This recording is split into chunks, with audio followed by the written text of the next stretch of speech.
Who do you see yourself as in this video? Would you align yourself more with the girl or with her friends and loved ones who seemed more interested in their phones than the moments that were unfolding around them? Although I would like to say that I am the girl in the video, I know that I have at times put my phone ahead of the people and priorities that I should be focused on. Today, I will be telling you about the serious issue of cell phone addiction, what causes it, and what you can do to cut back on the amount of time you spend on your phone.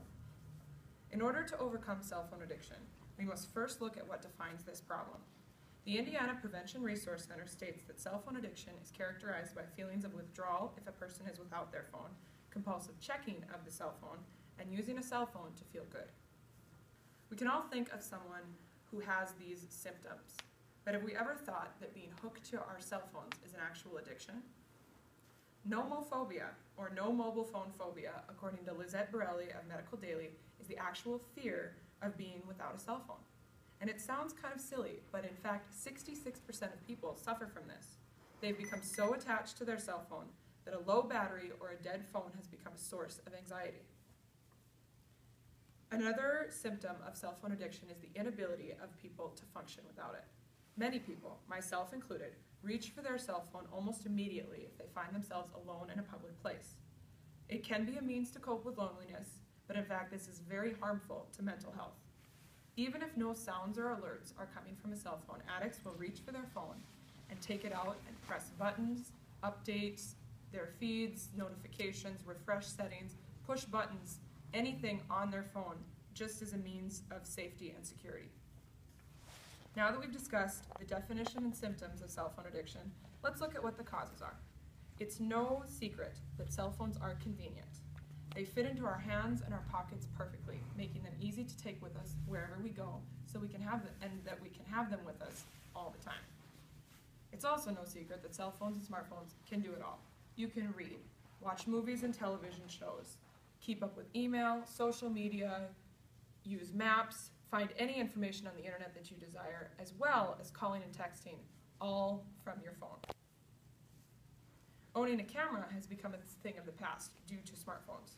People can document their precious memories and the happenings of everyday life, whether they're significant or not, just by taking out their phone and snapping some pictures.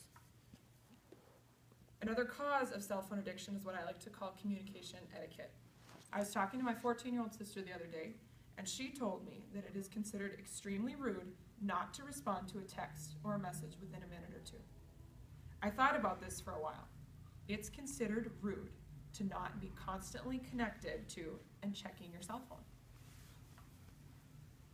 We like to receive our responses quickly. We get that instant gratification of getting a message directly back after we send one or getting a new email. But is it really a good thing to get these responses instantly? If we are receiving a response just like that, that means that the person on the other end is not relaxing, If they're with their family and friends, they're not paying attention to them. They're not focused on their work or their studies. And if they're driving, they're not paying attention to the road.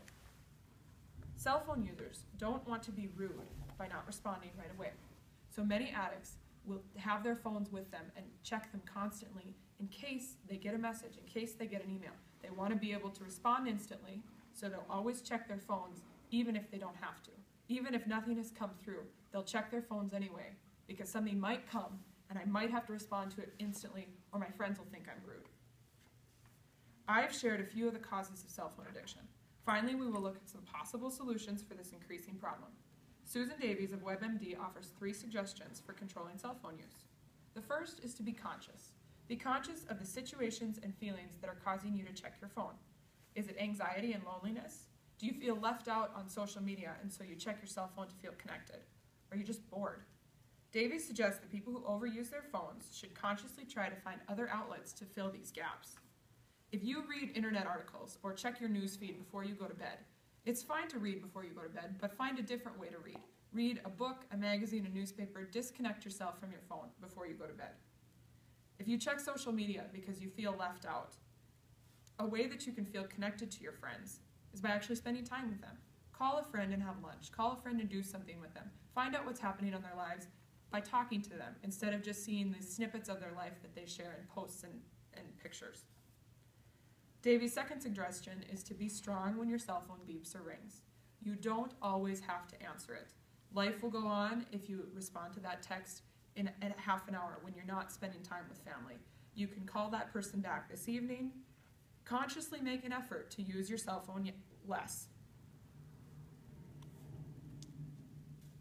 If we want to break our cell phone habits, we have to be strong in the battle against notifications and alerts. You don't have to deal with it right now. Your cell phone will be there when you're done with what you're doing. Focus on the present and be disciplined against alerts and notifications. Davies' final suggestion is to be disciplined. If you find yourself in certain situations where you see yourself overusing your cell phone, be disciplined to not use your cell phone. If you're with your family and your friends, tell yourself, okay, I will check my phone when I'm not with them anymore.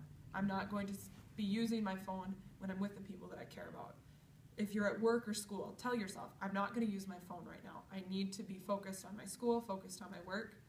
When you're driving, it's especially important to not use your cell phone. If you are using your phone, you are distracted, and you are not only putting yourself at risk, but the other people on the roadway.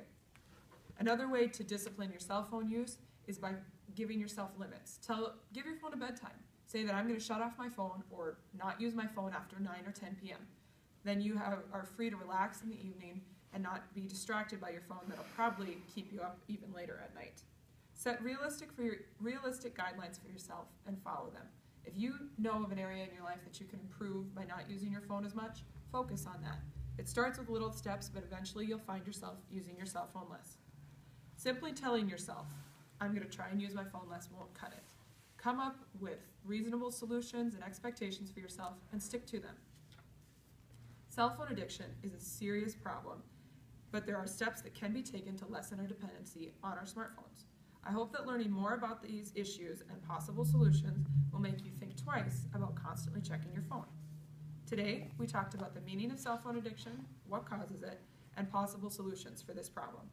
If you found yourself best represented by the people overusing their phones in the video, try to make a conscious effort to be more present in your own life. All too often, the devices that are supposed to be connecting us are instead disconnecting us from reality and our everyday lives.